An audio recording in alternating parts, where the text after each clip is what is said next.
அரசியல் திசை காட்டும் சாணக்கியாவின் திசைகள் 4 மக்கள் முன்னால் மாபெரும் விவாத நிகழ்ச்சி. முருகன் மாநாடு ஆன்மீக எழுச்சியா மதவாத முயற்சியா? ஜூலை 19 சனிக்கிழமை மாலை 6 மணிக்கு மாஸ்டர் மகால், சம்மட்டிபுரம், தேனி சாலை, மதுரை. ராஜா, KS அழகிரி, அர்ஜுன் சம்பத், நாஞ்சில் சம்பத் பங்கேற்பு. அனைவரும் வருக.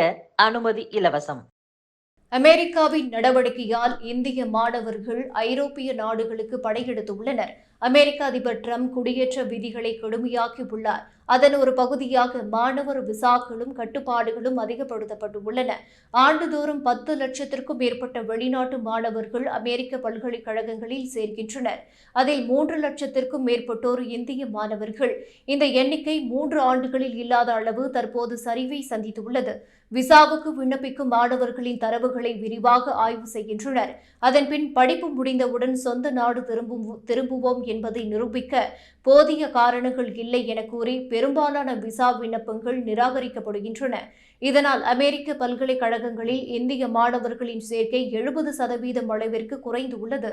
இதுபோன்ற காரணங்களால் இந்திய மாணவர்கள் ஐரோப்பிய நாடுகளில் உள்ள பல்கலைக்கழகங்களில் ஆலோசனை நிறுவனங்கள் மூலம் விண்ணப்பிக்க தொடங்கியுள்ளனர்.